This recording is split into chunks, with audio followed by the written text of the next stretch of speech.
Hare Krishna.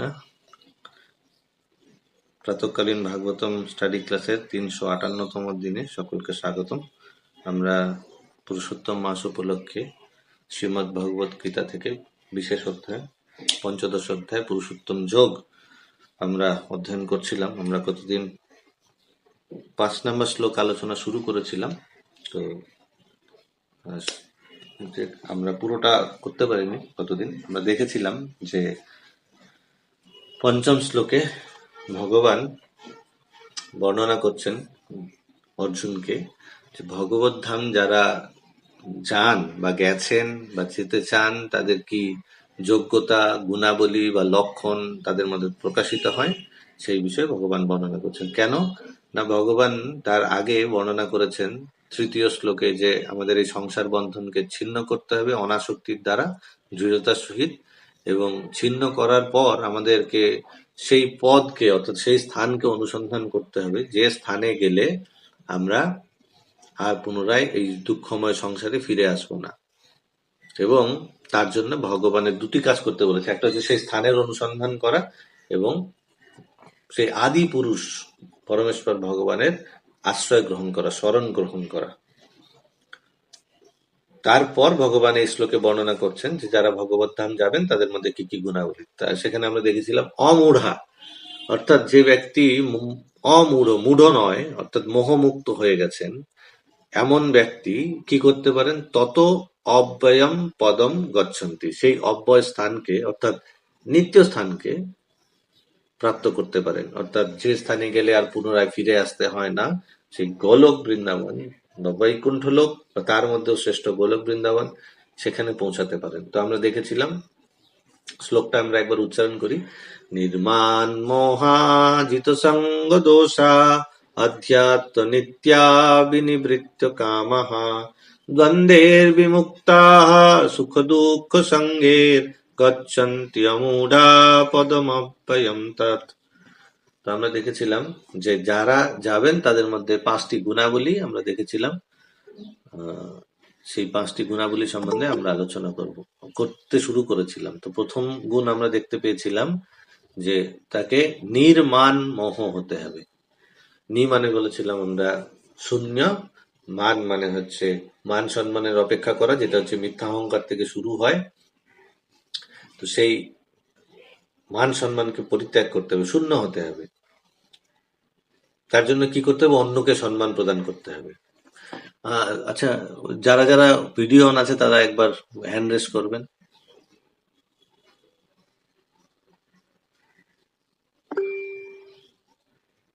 Okay, thank you. এবার নামিয়ে দিন।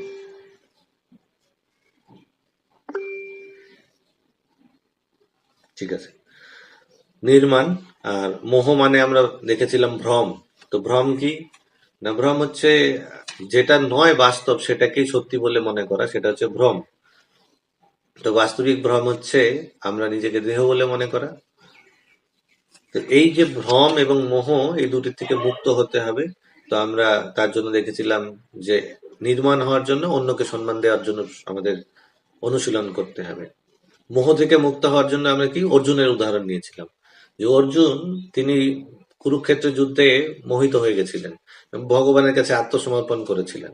তখন ভগবানকে জিজ্ঞাসা করেছিলেন যে আমার জন্য শ্রেষ্ঠ কি, আপনি বলুন। তো অর্জুন তখন কি ভগবানের কাছ থেকে শ্রীমৎ ভগবত গীতা শ্রবণ করেছিলেন, এবং ভগবত গীতা শ্রবণ করার পর অর্জুন তখন শেষে গিয়ে কি বলেন, নষ্ট মোহ, আমার সব মোহ নষ্ট হয়ে গেছে।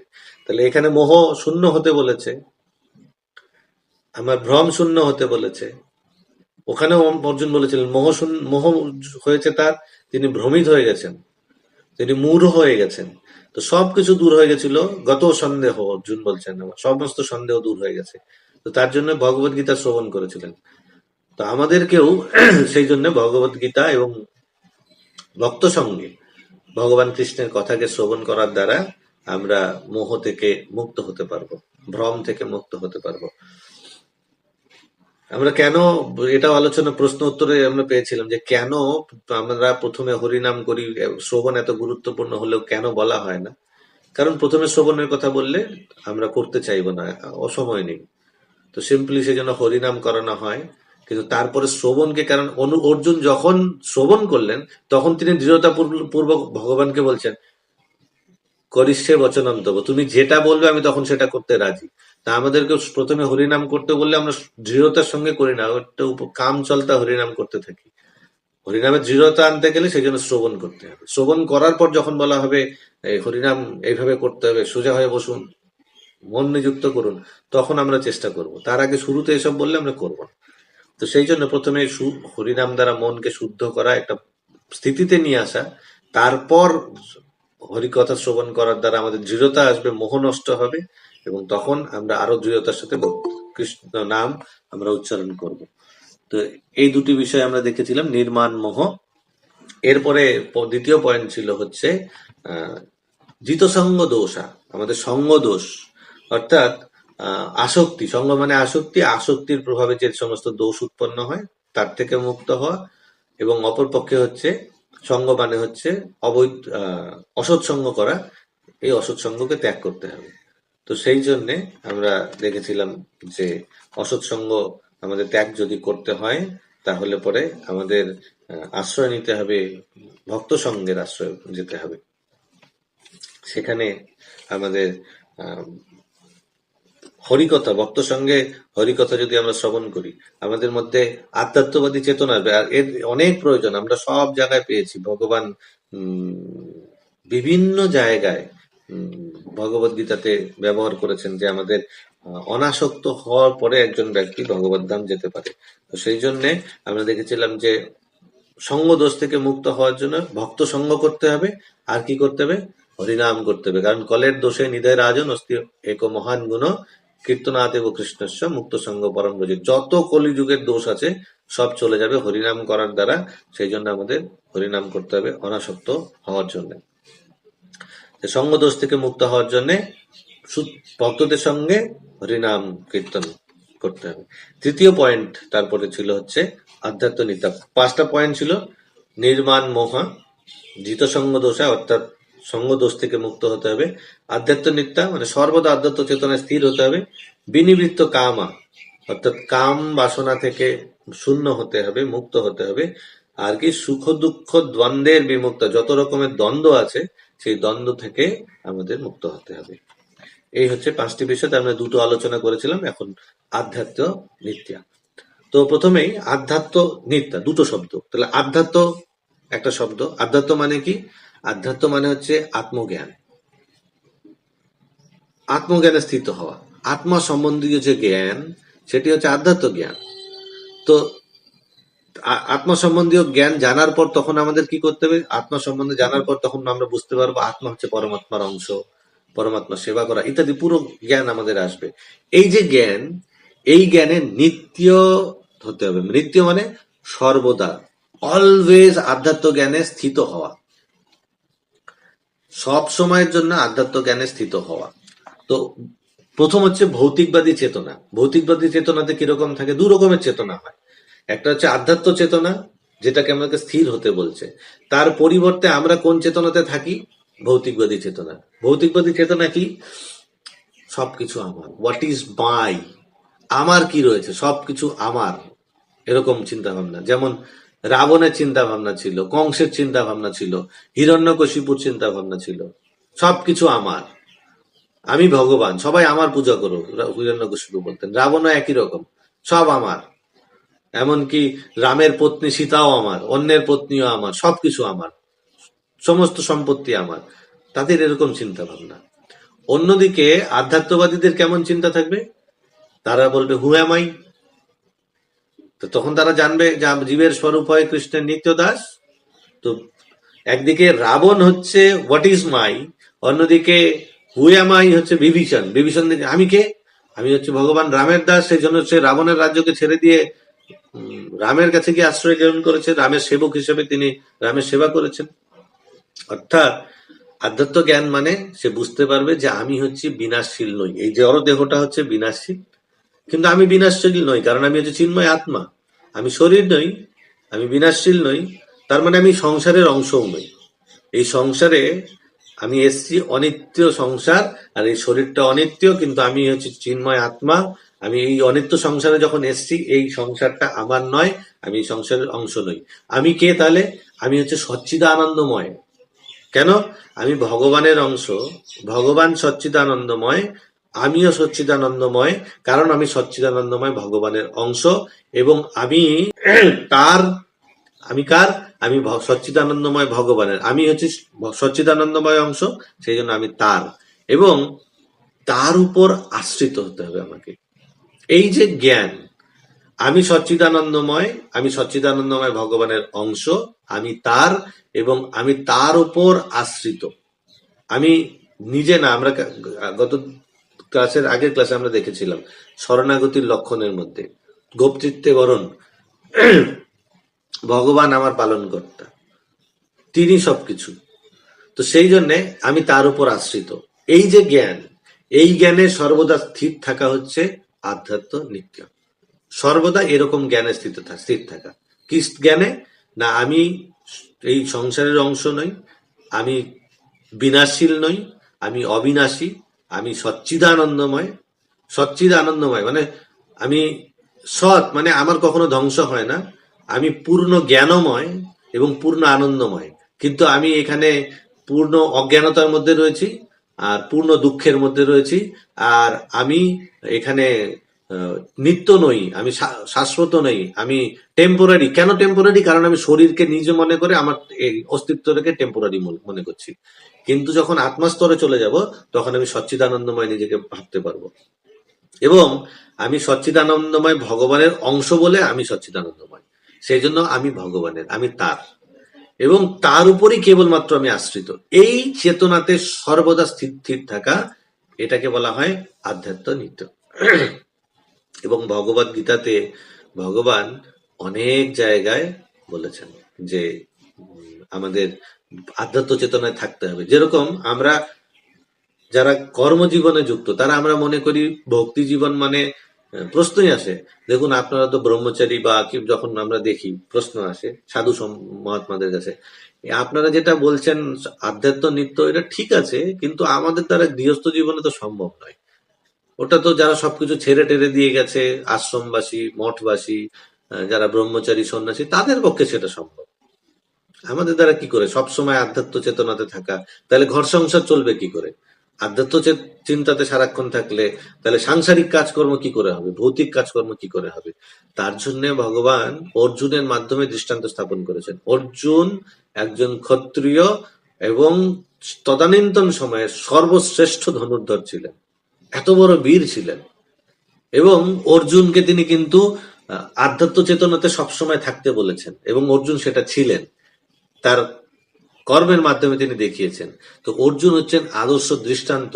সেই জন্য অর্জুনের মতন করে আমাদের আধ্যাত্ম নিত্য হতে হবে। কিভাবে? অর্জুন ভগবানকে তার স্বধর্ম পালন করতে বলেছেন।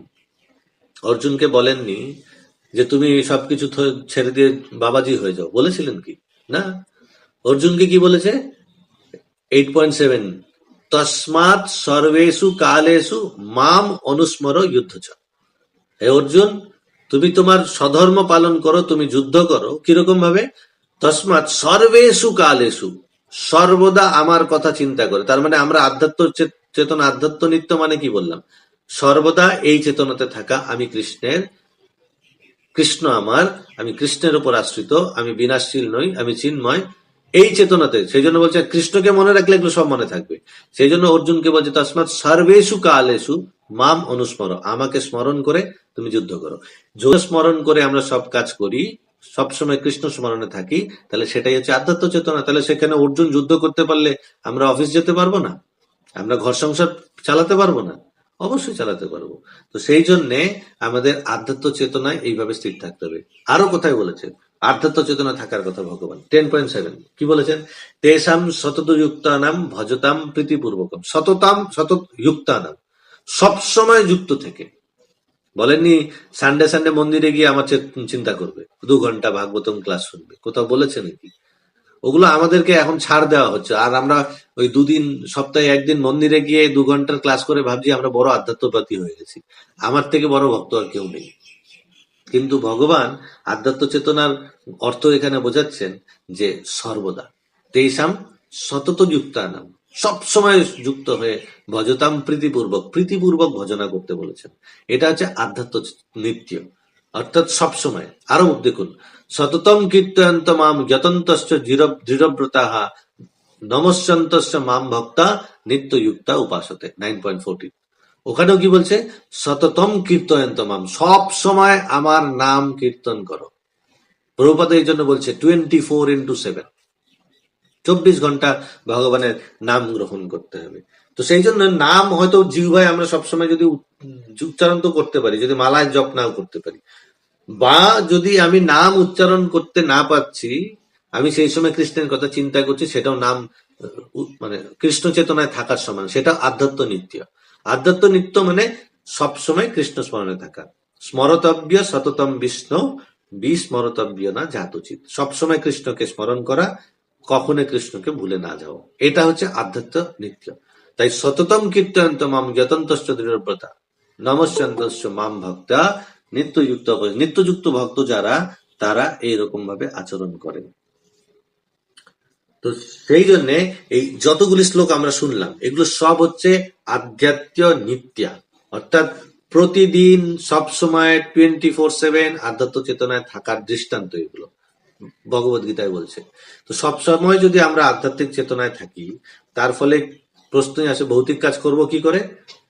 আমাদের সামনে ভৌতিক কাজ চলতে থাকবে, কিন্তু ব্যাকগ্রাউন্ডে আধ্যাত্ম চেতনা থাকবে। ব্যাকগ্রাউন্ডে কৃষ্ণ, যেরকম অর্জুন মা মনুস্মর যুদ্ধ করছে, কিন্তু কৃষ্ণের স্মরণে থেকে ভগবানের সেবক রূপে থেকে সব কাজ করা, এইটা গুরুত্বপূর্ণ। উদ্দেশ্যটা থাকবে আমি যাই কিছু করছি কেন করছি, কৃষ্ণের জন্য করছি, কারণ আমি কৃষ্ণের সেবক। আধ্যাত্ম চেতনা মানে এই সিদ্ধান্তে আসা, আমি কৃষ্ণের দাস, আমি কৃষ্ণের সেবক, সেই জন্য কৃষ্ণের সেবার জন্য আমি কাজ করছি। শ্রীল বিশ্বনাথ চক্রবর্তী ঠাকুর, যিনি শ্রীমদ ভগবত গীতার উপর টিকা লিখেছেন, তিনি এটাকে আরো সহজ করে দিয়েছেন ব্যবহারিক রূপে। শততমের অর্থ তিনি বলছেন যে প্রতিদিন, অন্ততপক্ষে প্রতিদিন আধ্যাত্মিক কার্যকলাপে নিযুক্ত থাকা। সবসময় 24 আওয়ার্স যদি নাও হয়, দিনের মধ্যে কিছু সময় নাম জপ, শ্রবণ, কীর্তন, সেবা আদি করা, অর্থাৎ যেটা ডেইলি রুটিনে থাকবে, এরকম ভাবে হলেও সেটা হচ্ছে শততমের মধ্যেই বোঝাচ্ছে, তার কথা অনুযায়ী, বিশ্বনাথ চক্রবর্তী ঠাকুরের কথা অনুযায়ী। আর যদি আমরা দেখি যে শ্রেষ্ঠ আধ্যাত্মবাদী, আধ্যাত্ম নিত্য যদি চেতনা কারা রয়েছে, শ্রেষ্ঠ আধ্যাত্ম নিত্য হচ্ছে কারা না, সুখদেবজি বর্ণনা করছে শ্রীমদ ভাগবতমের 10ম স্কন্ধে 44 অধ্যায়ের 15 নম্বর শ্লোকে, কি না, যারা বৃন্দাবনের গোপিকারা রয়েছে, ব্রজ গোপিকারা, তারা হচ্ছে সর্বশ্রেষ্ঠ দৃষ্টান্ত আধ্যাত্ম নিত্য। কি বলছে সেখানে? ইয়াদো হনে বহনে মথো লেপ,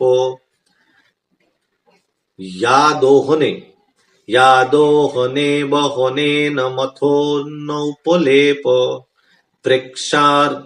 প্রেক্ষেক্ষণাভ রুদিতক্ষণ মার্জনাদৌ গায়ন্তি চৈনমনুরক্ত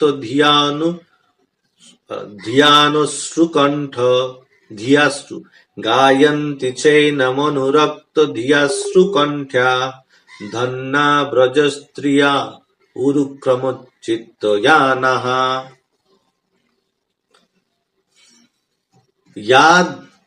শেষের দিকে লাস্ট লাইনে আমরা কি শুনলাম? ধন্যা ব্রজস্ত্রিয়াহা। কেন ব্রজস্ত্রিয়ারা ধন্য? তাই এটা তো বোঝা যাচ্ছে, ইয়া ধন্যা ব্রজস্ত্রিয়াহা। এটা যদি আমরা আমাদের ভগবত গীতাতে যেরকম আমরা শুনলাম অন্বয় বিচ্ছেদের মধ্যে, ধন্যা ব্রজস্ত্রিয়ারা, তার মানে বোঝাচ্ছে সমস্ত স্ত্রীদের মধ্যে ইহা ধন্যা, তারা ধন্য। কারা? ব্রজস্ত্রিয়ারা, অর্থাৎ ব্রজ নারীগণ ধন্য, মানে হচ্ছে অত্যন্ত সৌভাগ্য সম্পন্ন। সমস্ত নারীদের মধ্যে বা সমস্ত, এখানে নারীদের কথাই বলা হয়েছে, যে ব্রজ নারীরা হচ্ছে, ব্রজ গোপিকারা হচ্ছে অত্যন্ত সৌভাগ্য সম্পন্ন। তো এই জন্যে লাস্ট লাইনে কি বলছে? ধন্যা ব্রজ স্ত্রিয়া উরুক্রম চিত্তয়ানাহা। তো যখনই ধন্য আসছে, সৌভাগ্য সম্পন্ন আসছে, তো প্রশ্ন আসবে যে কেন সৌভাগ্য সম্পন্ন, তারা কি করেছে এমন, কেন না, সেই জন্য বলছে উরুক্রম চিত্তয়ানাহা। কেন সৌভাগ্য সম্পন্ন না, তারা উরুক্রম চিত্ত জানাহা। উরুক্রম মানে কে? উরুক্রম মানে কৃষ্ণ, শ্রীকৃষ্ণ। তার চিত্ত, উরুক্রম চিত্ত অর্থাৎ তাদের চেতনা, অর্থাৎ তাদের মন চিত্ত শ্রীকৃষ্ণের চিন্তায় একদম সর্বদা নিবেশিত। অলওয়েজ 24/7 তারা শ্রীকৃষ্ণের চিন্তায় নিবেশিত থাকে, যেটাকে পরম কৃষ্ণ ভাবনা বলা হয়। প্রভুপাদ যেটাকে কৃষ্ণ ভাবনা বলছেন, তারা পরম কৃষ্ণ ভাবনায় থাকেন সর্বদা, অলওয়েজ। তো এখন প্রশ্ন হচ্ছে তারা কি করে 24/7 কৃষ্ণ ভাবনায় থাকতো বা সবসময় কৃষ্ণ চিন্তাতে মনোনিবেশ করে থাকতো? এই জন্য তারা ধন্য, যেহেতু সবসময় তারা কৃষ্ণকে স্মরণ করতে পারতেন, কৃষ্ণ চিন্তায় মনোনিবেশ করতে পারতেন। তাহলে পরে তাদের বাড়িঘর কি করে চলবে, ভৌতিক কাজকর্ম কিভাবে? বলছে ইয়ানাহা। জ্ঞানা মানে তারা সকল কাঙ্ক্ষিত বস্তু প্রাপ্ত হয়ে থাকেন, কারণ তারা শ্রীকৃষ্ণের চিন্তায় 24 ঘন্টা নিমগ্ন থাকেন। সেই জন্য তাদের যা কিছু প্রয়োজন তা কৃষ্ণ প্রদান করে দেন। আমরা ভগবত গীতা তো শুনেছি না, ভগবান বলছে 9.22 কি বলছে? যোগক্ষেমম বহাম্যহম, যে অনন্য চিন্তয়ন্ত মাম ये जना পরয়ুপাসতে তেষাম নিত্যাভিযুক্তানাম যোগক্ষেমম বহাম্যহম। যিনি অনন্য চিত্তে আমার ভজনা করেন, তার যা কিছু প্রয়োজন, তার যোগ মানে যা প্রয়োজন সেটা আমি দিই, আর যা কিছু আসে তা আমাদের কাছে কিছু আসলে পরে সেটা টেকে না। অনেক পয়সা রোজগার করলাম, সাইবার ক্রাইম করে পয়সা সব লুটে নিয়ে চলে গেল, গায়েব, ফিনিশ। বাড়ি তৈরি করলাম, এক ঝটকা দিল, একটা ভূমিকম্প হলো, নিচে পড়ে গেল, শেষ। সারা জীবনের রোজগারের পয়সা এক মোমেন্টের মধ্যে জিরো হয়ে যেতে পারে। অনেক পরিকল্পনা করেছি, অনেক কিছু করলাম, 1 সেকেন্ড লাগবে শেষ করতে। কিন্তু যদি ভগবান সিকিউরিটি দেন, সেই জন্য ভগবান ভক্তি করলে যা প্রয়োজন সেটাও দেবেন, এবং যা আছে তার জন্য চিন্তা করতে হবে না কে নিয়ে চলে গেল, হারিয়ে গেল। বহামি অহম, যোগ সেম, সেম মানে সিকিউরিটি, রক্ষা, সুরক্ষাও প্রদান করেন, আবার যা প্রয়োজন সেটাও দেন। তো এটা হচ্ছে ভগবানের আমাদের প্রতি যে প্রমিস, প্রতিজ্ঞা। এমনকি শ্রীমদ্ ভাগবতমের 11 স্কন্ধে সেখানে বর্ণনা রয়েছে। 11 স্কন্ধে 8ম অধ্যায়, 11 স্কন্ধ 8ম অধ্যায়, ওখানে ভগবান স্বয়ং উদ্ধবজিকে বর্ণনা করছেন। ওখানটায় একটা অবধূত ব্রাহ্মণের কথা বলেছেন। সেই ব্রাহ্মণ 24টা গুরু গ্রহণ করেছিলেন, তার মধ্যে অজগর সাপকেও গুরু হিসেবে গ্রহণ করেছিলেন।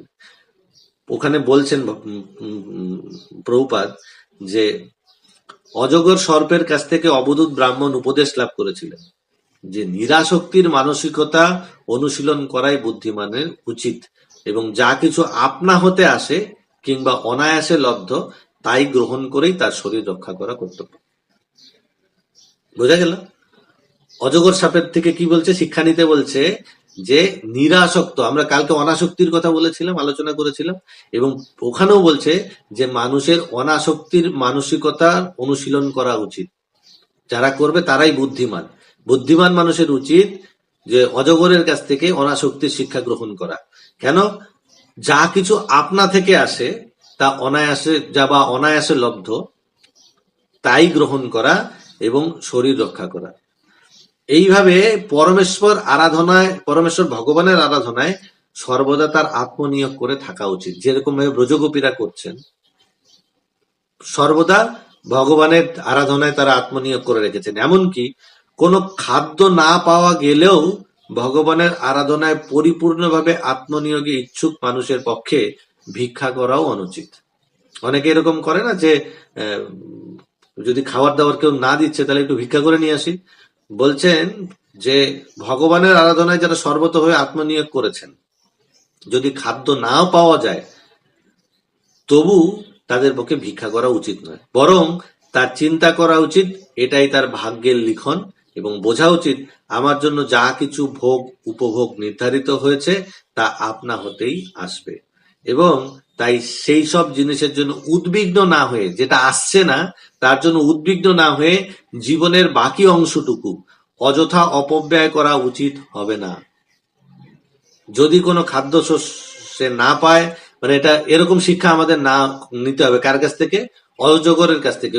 অবধূত ব্রাহ্মণ শিক্ষা নিয়েছিল। এরপরে বলছেন কেন না, অজগর সে যদি কোনো খাদ্য না পায় সে শয়ন করে থাকে, তাই আমাদেরও খাদ্য না পেলে শয়ন করে থাকা উচিত এবং পরমেশ্বর ভগবানের একান্ত চিন্তায় মনকে নিবদ্ধ করা কর্তব্য। যদি কেউ এরকম একান্ত হয় তাহলে এখানে উরুক্রম চিত্ত জ্ঞানাহা, জ্ঞানা মানে তাদের যা কিছু কাঙ্ক্ষিত বস্তু সব আপনা থেকে প্রাপ্ত হয়ে যান। কেন? কেন তারা শ্রীকৃষ্ণের চিন্তায় সম্পূর্ণরূপে মনোনিবেশ করেছেন। যারা শ্রীকৃষ্ণের চিন্তায় মনোনিবেশ করেন সেই জন্য তারা হচ্ছেন সব থেকে সৌভাগ্য সম্পন্ন। এই জন্য ব্রজ গোপিকারা সৌভাগ্য সম্পন্ন। এখন প্রশ্ন হচ্ছে তারা সর্বক্ষণ কি করে মনোনিবেশ করতে পারতেন? এই জন্য তারপরে বলছেন এখানে, আমরা শ্লোকটা দেখি, ওখানটায় আমরা উল্টো দিক থেকে যাচ্ছি। ধন্যা ব্রজ স্ত্রিয়া উরুক্রম চিত্ত জানা। ধন্যা ব্রজ স্ত্রিয়া পেলাম, কেন ধন্য? কারণ উরুক্রম চিত্ত জানা, উরুক্রম চিত্ত হওয়ার জন্য সবকিছু পায়। তো কেমন করে তারা এরকম মনোনিবেশ করতে পারে? কি করে তারা? গায়ন্তি চৈনম,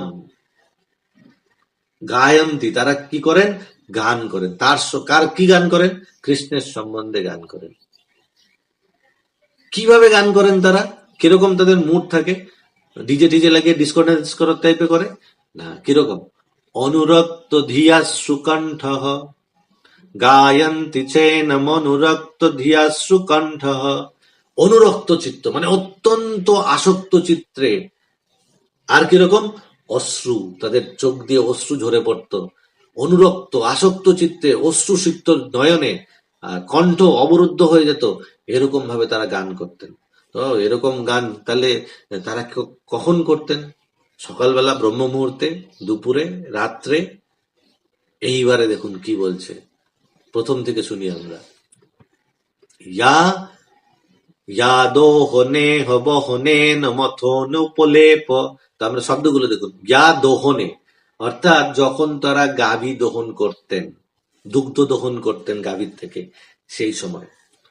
ইয়াদোহনে অবহনে, অবহননে, অবহননে মানে যখন তারা শস্য মারাই করতেন, অর্থাৎ বাড়িতে জমির থেকে ধান এসছে, গম এসছে, সেগুলোকে তারা যখন পেষণ করতেন তখন গাভী দিয়ে হয়তো ধান পেশাই করা হতো, শস্য মারাই করা হতো, ঘুরতে থাকতো। এখনকার দিনে যারা তারা হয়তো জানবে না, যারা গ্রামে থাকতো আমাদের চোখে দেখা, ওই একটা মাঝখানে একটা সেন্টার থাকতো, ওখানে স্কুটির সাথে একটা দুটো গাভী বা দুটো বৃষকে বাঁধা হতো, ওর সাথে কেন্দ্র করে চারিদিকে ঘুরতে থাকতো। আর ওখানে সমস্ত ধানের গুলো ওখানে বিছিয়ে দেওয়া হতো, আর চারিদিকে ঘুরতে থাকতো গাভীগুলো বা বৃষগুলো, আর ধানগুলো আলাদা হয়ে নিচে পড়ে যেত, আর সেগুলো খড়গুলো আলাদা হয়ে যেত, তারপর সেগুলোকে আলাদা করে দিত। আর তা না হলে কি করা হতো, সে ধানের গাদাগুলোকে নিয়ে এসে হাত দিয়ে কোনো শক্ত কিছুর মধ্যে যখন উপরে ওটার মধ্যে মারা হতো, ধানগুলো আলাদা হয়ে যেত আর খড়ের গাদাটা আলাদা হয়ে ওটাকে আলাদা করে দিত। এটাকে বলে শস্য মারাই করা। এখন তো আলাদা সিস্টেম, এখন সুইচ দিয়ে দিবে, ওখানে ধরবে, করে একদিকে ধান আলাদা হয়ে যাবে আর বিচুলি আলাদা হয়ে যাবে। এখন মেশিনে হয়, তখন এরকম হতো। তো গোপিকারা দেখুন, কেউ বলবে এই 24 ঘন্টা ভক্তি করা এটা কি সম্ভব? আমাদের বাচ্চা সামলাতে হয়, অফিস সামলাতে হয়, পড়াশোনা করতে হয়, ভক্তি শাস্ত্রী করতে হয়, ভক্তি বৈভব করতে হয়, কত কিছু আমাদের কাজ। দেখুন গোপিকারা কিরকম ভাবে করতো। এখনকার দিনে গোপিকাদের দুগ্ধ দহন করতে হয় না, শস্য মারাই করতে হয় না, তারপরেও আমাদের সময় থাকে না। আর আমাদের কৃষ্ণ ভক্তি করার জন্য কত হাজারো আমাদের এক্সকিউজ থাকে। দেখুন গোপিকারা কত পরিশ্রম করতেন, তার মধ্যে সর্বক্ষণ কৃষ্ণ চিন্তা। কখন? দহনে, যা দোহনে অবহননে, শস্য মারাইকা। আর কি? মথন, মথন মানে যখন তারা দধি মন্থন করতেন। পুরো দাম বন্ধন লীলাই দধি মন্থনের উপর কেন্দ্র করে। আপনারা শুনেছেন মা যশোদা কিরকম ভাবে দাম বন্ধন করতে করতে তান্য গায়তা কৃষ্ণের সেই লীলাগুলিকে গান করছিলেন, মৃদঙ্গ কাজ করছিল তার হচ্ছে সেই মথনির দণ্ড, আর করতালে কাজ করছিল মাতা যশোদা চুরি, কানের ঝুমকা, তার কোমরের করবন্ধন, কিঙ্কিনি, এগুলো মৃদঙ্গের কাজ করছিল। পুরো লীলা দাম বন্ধন এই দধি মন্থন কালে। তো মথন, আর কি মথন, উপলেপ। এখন তো দধি মন্থন করার ব্যাপারই নেই, বাটার রেডিমেড বক্সে চলে আসে, ঘি রেডিমেড কৌটোয় চলে আসে। কি করতে হয় বলুন? তারপরে আমাদের বলা হয় হ্যাঁ কি আমরা কত কিছু করছি, আজকে আমি আছি বলে এই জগৎ টিকে আছে, আমি হচ্ছে দুর্গার সেকেন্ড অবতার, এরকম আমরা মনে করি। দেখুন গোপিকারা। তারপরে শুধু এখানেই শেষ নয়, হ্যাঁ, যা ইয়াদোহনে অবহনানে মথন উপলেপ। উপলেপ, উপলেপ মানে তারা গোবর দিয়ে তাদের উঠোনকে লিপতেন। তাদের মাটির ঘর ছিল, মাটির দেয়ালকে গ্রামে গেলে দেখা যায় এখনো, হয়তো কিছু কিছু ওই বাঁকুড়া পুরুলিয়াতে গেলে দেখা যাবে, আমাদের ওখানে আগে ছিল ওই খড়ের এই যে পাটকাঠি দিয়ে হচ্ছে ঘর বানানো হতো, ওটার হচ্ছে দেয়াল হতো পাটকাঠির, আর তার উপরে গোবরের প্রলেপ দেওয়া হতো, যাতে সূর্যের কিরণ ভেতরে যাওয়ার আগে সূর্য গোবর প্রোটেকশন দিত, তাহলে ঘরটা একটু ঠান্ডা থাকবে। গোবরের প্রলেপ দেওয়া, তাহলে উঠোন ঘর গোবর দিয়ে প্রলেপ দেওয়া, ওই দেয়ালে প্রলেপ দেওয়া। আর কি জ্বালানির জন্য ঘুটে দেয়, ঘুটে বা হাত দিয়ে এরকম গোবর সব একাঠা করে দেয়, ওগুলো বানায়, ওটাকে বলে উপলেপ। জ্বালানোর জন্য তারা এগুলো করতেন এবং গোবর সংগ্রহ করে নিয়ে আসতেন মাঠের থেকে গিয়ে। আর কি প্রেক্ষিকশনা। প্রেক্ষিকশনা মানে যখন তার শিশুদেরকে দোলনায় দোল দিতেন, দোলনায় শিশুদেরকে ঘুম পাড়িয়ে দিয়ে দোলনা টানতেন আবার, সেই সময়। আর কখন অর্ক রুদিত, প্রেক্ষাক্ষণ অর্ভ রুদিত, যখন তার শিশুরা কান্না করতেন, নিজের শিশু কান্না করছেন, শিশুকে কোলে নিচ্ছেন, তাকে আদর করছেন, সেই সময়। আর কোথায় উৎসন। উৎসন মানে হচ্ছে যখন মাঠে গিয়ে জল সিঞ্চন করতেন, জমিতে জল হয়ে গেছে জল ছাকতে হবে, বা জমিতে শুকনো হয়ে গেছে তাহলে অন্য জায়গা থেকে জল এনে জমিতে জল দিতে হবে। আদৌ এরকম আরো অনেক কিছু, ইত্যাদি ইত্যাদি, বলছি ইত্যাদি। দেখুন গোপিকাদের, ব্রজগোপীদের কাজের লিস্ট, আর তারা কতটা বিশ্রামে থাকতেন, তারা কি কি করতেন। এরকম সময় আদৌ ইত্যাদি সকল সময়, এই সকল সময় হচ্ছে আধ্যাত্ম নিত্যা। আমরা বললাম আধ্যাত্ম নিত্যা, এরকম ভাবে তারা আধ্যাত্ম নিত্যা থাকতেন সব সময়। তাহলে প্রথম আমরা পেলাম ব্রজগোপিকারা হচ্ছেন, তারা হচ্ছে ধন্য। কেন ধন্য? না, তারা সবসময় ভগবানের কথা চিন্তা করতে পারতেন, শ্রীকৃষ্ণের চিন্তায় আবেশিত থাকতেন, কৃষ্ণ ভাবনাময় থাকতেন, এবং তার জন্য তাদের যা কিছু প্রয়োজন সব প্রাপ্ত করতে পারতেন। তো কিভাবে তারা মনোনিবেশ করতেন? তারা শ্রীকৃষ্ণের সম্বন্ধে গান করতেন। কেমন ভাবে গান করতেন? অশ্রুসিক্ত, অত্যন্ত আসক্ত চিত্তে, অশ্রুসিক্ত নয়নে এবং কণ্ঠে, অশ্রুসিক্ত কণ্ঠে তারা গান করতেন। কখন গান করতেন? এই যে পুরো লিস্ট। তাহলে এখন ঠিক আছে, তারা তখনের মতন করেছেন, এখন ওখানে চেঞ্জ করে দিন। দোহনে, দোহনের পরিবর্তে এখন অফিসে গিয়ে আপনি কাজ করছেন। অবহনেন আপনি ট্রাভেলিং করছেন। মথন আপনি কম্পিউটার চালাচ্ছেন, ওটা আপনার জন্য মথন। উপলেপন আপনি কুকিং করছেন, সেটা উপলেপন হবে। প্রেক্ষিকশন, তারাও বাচ্চাদের দোলনায় দোল খেলাতেন, তা আপনি বাচ্চাকে ঘুম পাড়াচ্ছেন। অর্ঘরুদিত, জেগে গেলে পরে বাচ্চাকে যখন আপনি কান্না থামাবেন সেই সময়। মাঠে জল সিঞ্চন করতেন, এখন তো মাঠে করতে মানে ওই ফ্ল্যাটের ফ্লোরে একটুখানি ওই বড় বড় বাকেট থাকে, নিয়ে একটু এরকম হাত নাড়াতে হবে, ওটা উকসন হয়ে গেল, মাঠে জল সেচন করা। আর কি, ও আরেকটা রয়েছে মার্জন, ওটা মিস করে গেছি, মার্জন, গৃহ মার্জন। তারা ঘর বাড়ি যখন পরিষ্কার করতেন সবকিছুতেই। তো এরকম ভাবে সব কাজ করার সময় তারা কৃষ্ণের কথা চিন্তা করতেন, কৃষ্ণের মতন গান করতেন। তো অর্জুনের মতন একজন ক্ষত্রিয় বীর, তাকে বলছে যুদ্ধ করতে। আর গোপীদের মতন সর্বশ্রেষ্ঠ যারা ভক্ত, সর্বোত্তম ভক্ত যারা, এবং যারা একদম সাধারণ জীবন যাপন করতেন, গৃহস্থলীর কাজকর্ম সবসময় তারা রত থাকতেন, তাদের কাছ থেকে আমাদের শিক্ষা নিতে হবে আধ্যাত্ম নিত্যা কি করে হয়। তো তারা যদি আধ্যাত্ম নিত্যা হতে পারে, তাহলে আমরা কেন হতে পারবো না? আমরাও গৃহের কাজ করার সময়, অফিসের কাজ করার সময় এইভাবে করে সর্বক্ষণ আমরা আধ্যাত্ম নিত্যা হতে পারি। নেক্সট, বিনিবৃত্ত কামাহা। বি নিবৃত্ত কামাহা, তিনটে শব্দ পেলাম। কাম মানে কি? কাম মানে হচ্ছে ভৌতিক বাসনা, কামনা, ইন্দ্রিয় তৃপ্তির বাসনা, হৃদয়ের মধ্যে যা যা বাসনা রয়েছে। অন্য বিপরীত লিঙ্গের প্রতি আকর্ষণ, সেটাকেও কাম বলা হয়। এবং ভৌতিক যে কোনো বাসনাকেও কাম বলা হয়। ডিজায়ার, মনের মধ্যে যা কিছু বাসনা উৎপন্ন হবে, কামনা উৎপন্ন হবে, সেটিকে, সেখান থেকে তাহলে কি করতে হবে আমাদের? নিবৃত। নিবৃত হতে মানে আমাদের শূন্য হতে হবে। কামনা বাসনা থেকে আমাদের নিজেকে নিবৃত্ত করতে হবে, থামাতে হবে। কিরকম ভাবে নিবৃত্ত? বিনিবৃত্ত, অর্থাৎ বিশেষ রূপে নিবৃত্ত হতে হবে, একদম কামনা শূন্য হতে হবে। কারণ কি না, কারণ হচ্ছে এই কামনার থেকেই আমাদের সমস্ত চক্কর শুরু হয়। কাম এসো ক্রোধ এসো রজগুণ সমুদ্ভবা মহাসন মহাপাপমা বৃদ্ধি এন্মগিহ বৈরিনম। ভগবান কৃষ্ণ অর্জুনকে 3.37 ভগবত গীতা বলছেন, এই কাম থেকে ক্রোধ উৎপন্ন হয়। কাম এসো ক্রোধ এসো রজগুণ সমুদ্ভবা, রজগুণ থেকে উদ্ভূত কাম এবং ক্রোধ। কাম এসো ক্রোধ এসো রজগুণ সমুদ্ভবা মহাসন মহাপাপমা, এই কাম হচ্ছে সর্বগ্রাসী, সবকিছুকে ধ্বংস করে দেবে। পাপমা, এটা একদম পাপাত্মক। এই জন্য কি বৃদ্ধি এন্মিয় ইহ বৈরিনম, জানবে এটি হচ্ছে বৈরি, সবচেয়ে তোমার শত্রু। এই প্রত্যেক জীবের সব প্রধান শত্রু হচ্ছে কাম। আর কামের উৎপত্তি করতে হয়, কাম এসো ক্রোধ এসো রজগুণ সমুদ্ভবা, রজগুণের প্রভাবে কাম উৎপন্ন হচ্ছে আমাদের, এবং কাম থেকেই ক্রোধ উৎপন্ন হচ্ছে। কাম ও ক্রোধ, কাম এসো ক্রোধ এসো।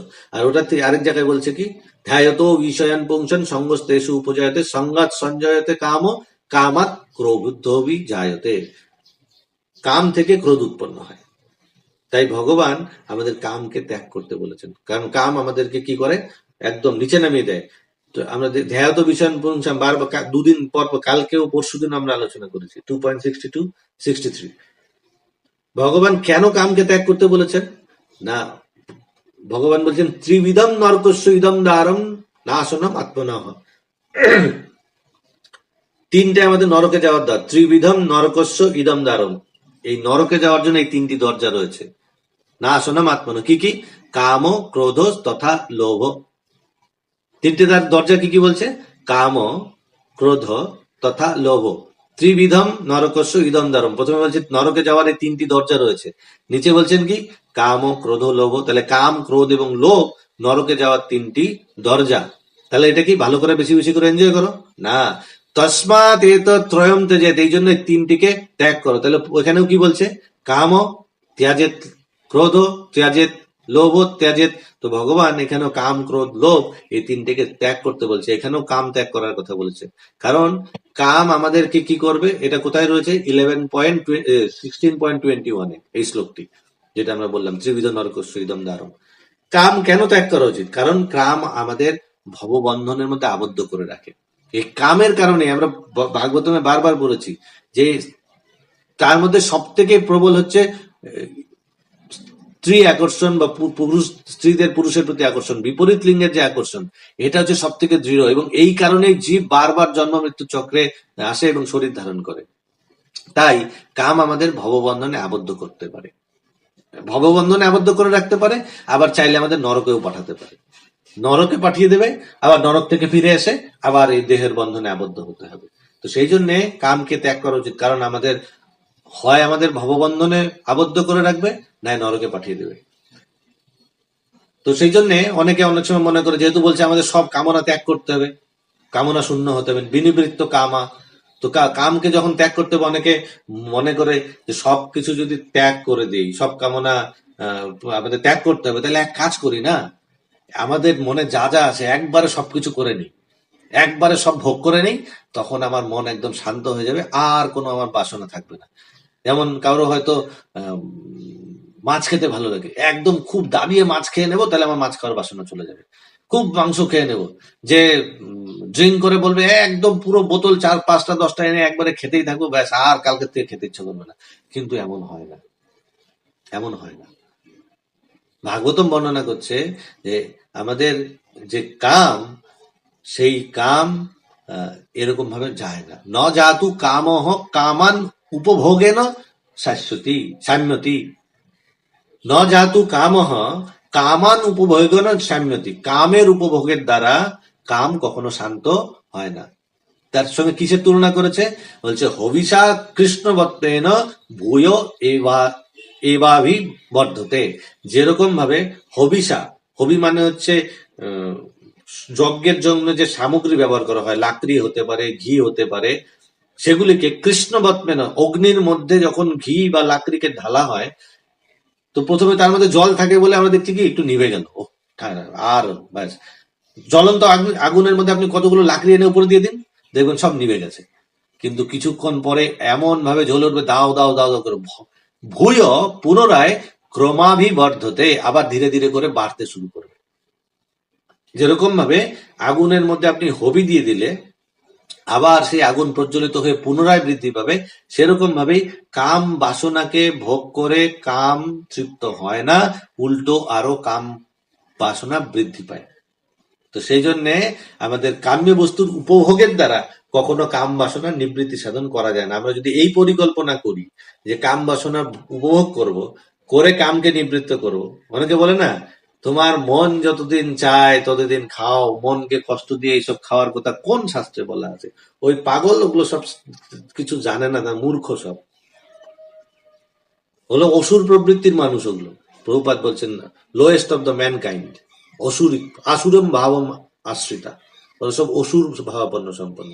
কারণ ওরা কৃষ্ণ ভগবানের অস্তিত্বকে বিশ্বাস করে না, শাস্ত্র গ্রন্থকে মানে না, এরা সব নাস্তিক মানুষ। তারা কামনা বাসনা তৃপ্তি করার দ্বারা কাম বাসনা নিবৃত্ত হবে না। কেউ যদি মনকে ঠুসতে থাকে, সে সারা জীবন মৃত্যুর আগের দিন পর্যন্ত সে ভোগ করতে চাইবে। তো সেই জন্য কনসিয়াসলি ওখান থেকে নিজেকে বিরত করতে হবে। ইন্দ্রিয় সুখভোগের জন্য আমাদের প্রচুর অর্থ এবং সুখভোগের সমস্ত সামগ্রী যদি দেয়া হয়, মানুষ তৃপ্ত হতে পারবে না। পৃথিবীর সমস্ত নারীকেও যদি একজন পুরুষকে ভোগ করতে দেওয়া হয়, তবু তার কাম শান্ত হবে না, তৃপ্ত হতে পারবে না। কারণ কাম উপভোগের দ্বারা কখনো তার তৃপ্তি সাধন করা যায় না।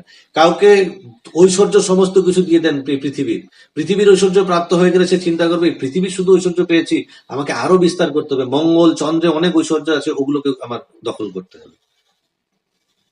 কেউ শান্ত হতে পারবে না, চাই অর্থ, চাই যে কোনো কিছু। তাই অর্জুনের প্রশ্ন ছিল সেই জন্য।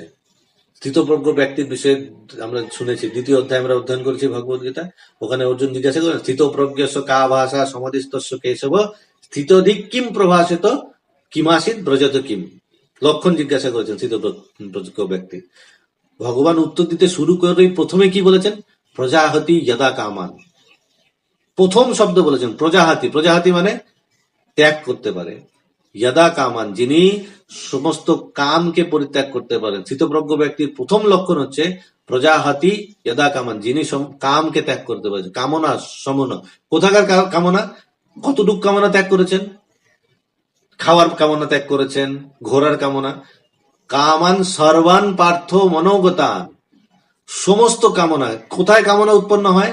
মনোগতান, মনে যত কামনা উৎপন্ন হয় সেগুলো কামনা।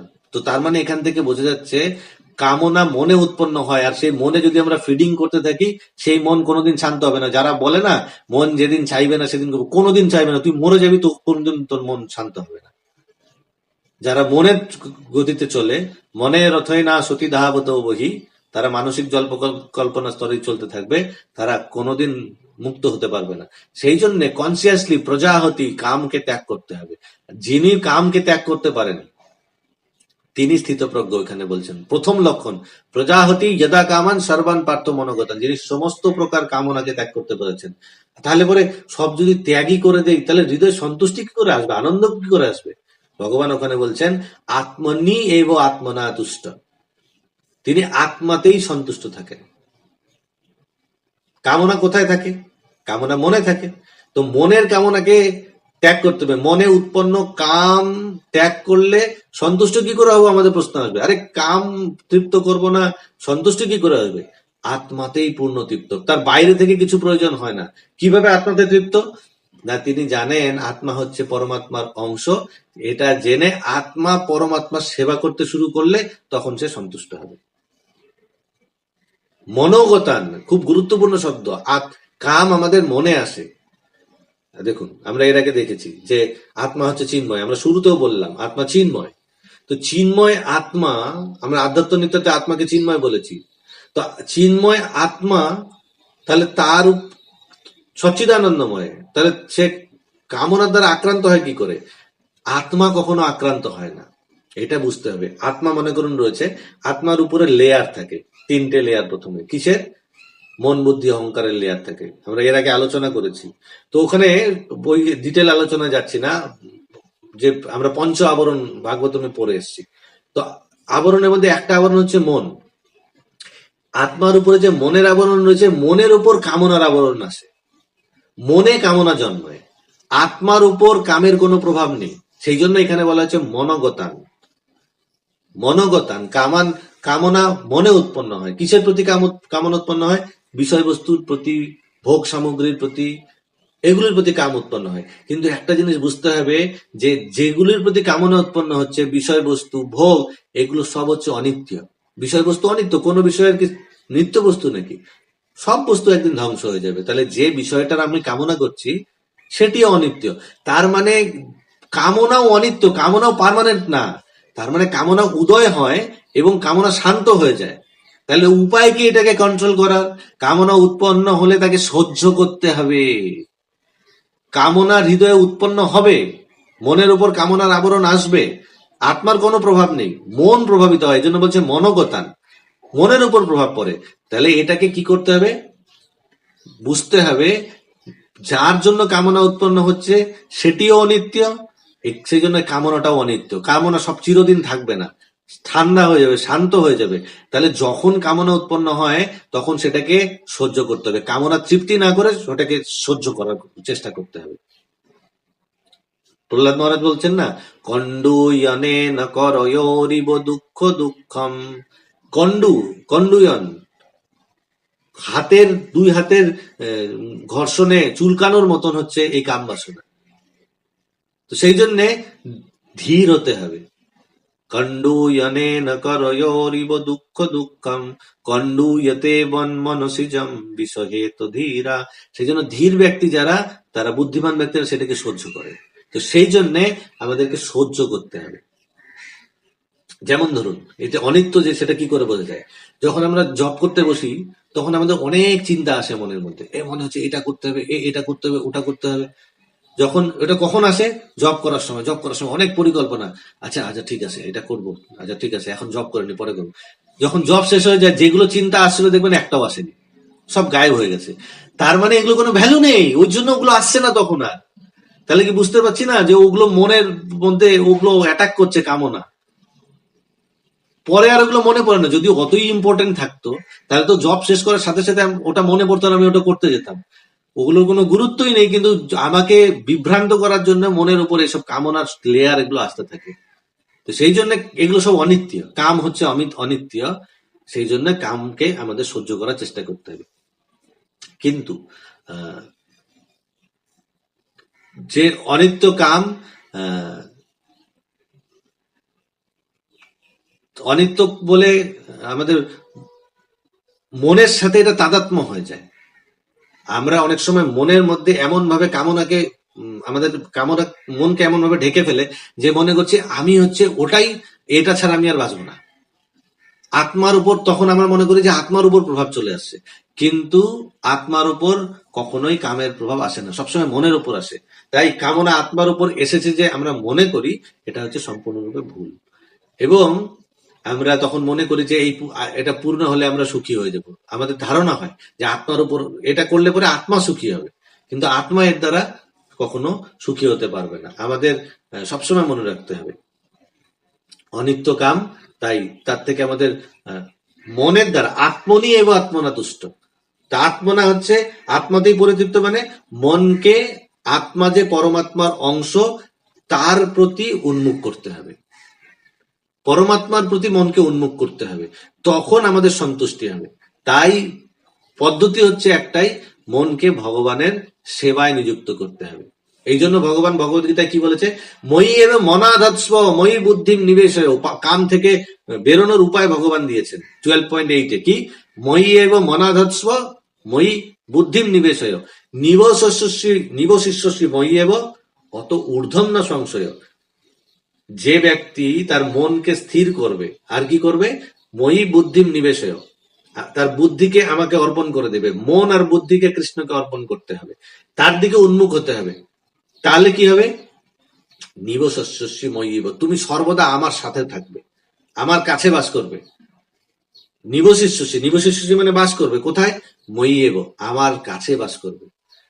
এবং তার ফলস্বরূপ কি হবে? অত ঊর্ধ্বম ন সংশয়, তার ফলে তুমি ঊর্ধ্ব, ঊর্ধ্ব মানে ভগবানের লোক, চিন্ময় জগৎ। তাহলে চিন্ময় জগতে যেতে হলে আমাদের কামনা শূন্য হতে হবে। আর কামনা শূন্য হওয়ার উপায় কি? মনকে কৃষ্ণ নিযুক্ত করা। মই এবং মনাধৎস, কৃষ্ণের নিকটে বাস করব। এবং ভগবান বলছেন ন সংশয়, এতে কোনো সন্দেহ নেই, কেউ সন্দেহ করো না। তাই আমাদের কি করতে হবে? ভগবানে মন নিযুক্ত করতে হবে। এবং এর ভগবানে যদি মনকে নিযুক্ত করা যায়, তাই কামকে জয় করা সম্ভব। এই জন্য বলা হয় কাম তৃষ্ণার্পণে। আমাদের হৃদয়ে যে ভৌতিক কামনা, কামনাকে কখনো কি দূর করা যায় না হৃদয় থেকে। কামনা হৃদয়ে থাকবেই। কামনাকে, তাকে পথটাকে চেঞ্জ করে দেবে, দিশা চেঞ্জ করতে হবে। হৃদয়ে কামনা আসবে, ভৌতিক কামনাকে আধ্যাত্মিক কামনায় রূপান্তরিত করতে হবে। চোখ চাইবে কিছু দেখতে, চোখের বিষয়ে হচ্ছে চোখের কামনা রয়েছে, তো দেখার ইচ্ছে তো মন্দিরে চলে যান, ভগবানের শ্রী বিগ্রহকে দর্শন করুন, ভগবানের অপূর্ব শৃঙ্গারকে দর্শন করুন, ভগবানের হাসিকে দেখুন, ভগবানের বাঁশিকে দেখুন, তার মোর মুকুটকে দেখুন, চরণকে দেখুন, কিভাবে ভগবান সুন্দরভাবে ভগবানের শৃঙ্গার করা হয়। ধামে চলে যান, ধামে গিয়ে সেখানে গিরিরাজের সৌন্দর্যকে দর্শন করুন, কত সুন্দর গিরিরাজ এখনো বিদ্যমান রয়েছে সেখানে, কত সুন্দর সুন্দর গাছপালা তারা রয়েছে, গিরিরাজের সৌন্দর্যকে দর্শন করুন। সুন্দর সুন্দর সেখানে সরোবর রয়েছে, কত কুণ্ড রয়েছে ধামে, সেগুলোকে দর্শন করুন। তাহলে পাল্টাতে হবে আমাদের চোখ দিয়ে এরকম সুন্দর সুন্দর বস্তুকে। বৈষ্ণবদের দর্শন করুন, কারণ বৈষ্ণব দর্শনে পবিত্র করে। বৈষ্ণবকে দর্শন করতে হবে। জিহ্বা দিয়ে খেতে ইচ্ছে করছে, সুন্দর সুন্দর বিষয় ভগবানকে ভোগ অর্পণ করুন, সেটাকে গ্রহণ করুন, জিহ্বারকে কামনাকে কনভার্ট করে দিন। কান শুনতে চাইছে, ভগবানের দিব্য লীলাকে শ্রবণ করুন, ভগবানের নামকে শ্রবণ করুন, ভগবানের সুন্দর সুন্দর লীলা ভজনের মাধ্যমে ভক্তরা লিখেছেন। রাধা কৃষ্ণ প্রাণ মোর যুগল কিশোর, জীবনে মরণে গতি আর নাহি মোর। কত সুন্দর ভাবে সেখানে গোপিকারা গাইছে না? রাধা কৃষ্ণ প্রাণ মর যুগল কিশোর, কালিন্দির কুলে কেলি কদম্বের বন, রতন বেদীর উপর বসাব দুজন। ভাবুন প্রত্যেকটা লীলা, যে রত্নবেদী, তার উপর গোপিকারা যুগলকে বসাতে চাইছে, রাধাকৃষ্ণের যুগলকে। শ্যাম গৌরী অঙ্গে দিব চন্দনের গন্ধ, শ্যাম গৌরীর অঙ্গে চন্দন লেপন করবে। তো এরকম সুন্দর সুন্দর আমরা যে লীলা, সেগুলোকে শ্রবণ করে গানের মাধ্যমে আমরা ভিজুয়ালাইজ করতে পারি এগুলোকে। এরকম সুন্দরভাবে আমাদের ইন্দ্রিয়গুলিকে যদি আমরা ভৌতিক থেকে আধ্যাত্মিক দিকে রূপান্তরিত করতে পারি, তার দ্বারা কামকে জয় করা যায়। এটাকেই বলা হয় বিনিবৃত্ত কামা। এই যখন বিনিবৃত্ত কামা হবে, তখন আমরা পদম অব্যয়ম, আমরা শুরুতে গিয়েছিলাম অমুরা তৎপদম অব্যয়ম গচ্ছন্তি, সেই পদকে, সেই স্থানকে লাভ করতে পারে। তো বিনিবৃত্ত কাম হলে আমরা সেই অব্যয় পদের দিকে আরেক ধাপ অগ্রসর হয়ে যাব। ভাগবতমে একটা সুন্দর প্রসঙ্গ আছে, এই একাদশ স্কন্ধের কথা আমরা বলছিলাম। একাদশ স্কন্ধে যে বললাম না, যে ভগবান কৃষ্ণ উদ্ধবকে অবধূত ব্রাহ্মণের কথা বলেছেন, যিনি 24 জন গুরু গ্রহণ করেছিলেন। তাদের গুরু মানে প্রত্যেকের কাছ থেকে কিছু কিছু শিক্ষা গ্রহণ করেছেন, এবং যার কাছ থেকে শিক্ষা গ্রহণ করেছেন সেই তার গুরু। তা আমরা দেখলাম একজন অজগরের থেকেও শিক্ষা গ্রহণ করেছেন, অজগর গুরু। একজন বেশ্যার কাছ থেকে তিনি শিক্ষা গ্রহণ করেছিলেন, তার নাম ছিল পিংলা। সে পিংলার কাছ থেকে তিনি শিক্ষা গ্রহণ করেছিলেন। সেই পিংলার কাছ থেকে সেখানে সুন্দরভাবে বর্ণনা রয়েছে যে একদিন সেই বেশ্যা তিনি সেজে গুজে, বেশ্যার কাছ থেকে কি সে সেজে গুজে অপেক্ষা করতে থাকে কোন তার যে পুরুষের জন্য। তো বর্ণনা রয়েছে একদিন সেই পিংলা অত্যন্ত সুন্দর জামা কাপড় পরে সেজে গুজে বিকেল থেকে মধ্যরাত পর্যন্ত সে তার গ্রাহকের জন্য প্রতীক্ষা করছিল। সে অনেক ভরসা করছিল যে কেউ না কেউ তো আসবে, কিন্তু পুরো দিন রাত যখন কেটে গেল কেউ এলো না, তখন তার খুব অস্বস্তি হলো যে তাকে দেখতে একটা লোকও এলো না। এবং তখন তিনি খুব দুঃখ পেলেন, এবং তখন তার মধ্যে হতাশা দুঃখে তখন তার মনে হলো বিরক্ত হয়ে যে না, আর কোনো গ্রাহক খরিদ্দার আর আসবে না। তাই তার ভরসা ছেড়ে দিয়ে সে তারপর থেকে কি করলো, পরমেশ্বর ভগবান শ্রীহরির চিন্তাতে কেবল মন দিয়েছিলেন। কেন? তখন সে বলছেন, সে পিংলা, সে বেশ্যা তখন বলছে, সন্তপ সমীপে না, সন্তপ সমীপে রমণম রতিপ্রদম, হচ্ছে না, এটা কি যেন ছিল,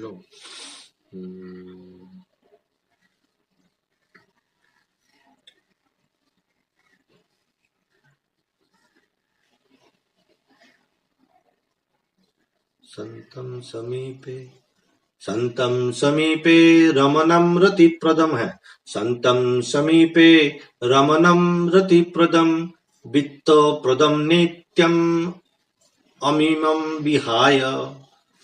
বলছে যে আমার সামনে সন্তম সমীপে, আমার সামনে রমণম রতিপ্রদম, যিনি সবসময় আনন্দ দিতে পারে, সমস্ত বিত্তকে প্রদান করতে পারে, ঐশ্বর্য সবকিছু দিতে পারে, যিনি নিত্যম সন্তম সমীপে রমণম রতিপ্রদম বিত্তপ্রদম নিত্যম ইমম বিহায়, যিনি সবকিছু দিতে পারেন, আনন্দ দিতে পারেন, যিনি সমস্ত ঐশ্বর্যকে দিতে পারেন, যিনি নিত্য, আমি সেগুলোকে ইমম বিহায়, আমি সেগুলোকে ত্যাগ করেছি। আর ত্যাগ করে আমি কি করেছি এতদিন? অকামদম দুঃখ ভয়াদি শোক, অকামদম, যে কোনো সময় আমাকে তৃপ্ত করতে পারে না, আমার কামনাকে তৃপ্ত করতে পারে না, যে আমাকে দুঃখ ভয় শোক আদি প্রদান করে। অকামদম দুঃখ ভয়াদি শোক মোহপ্রদম তুচ্ছম মহম ভজজ্ঞা।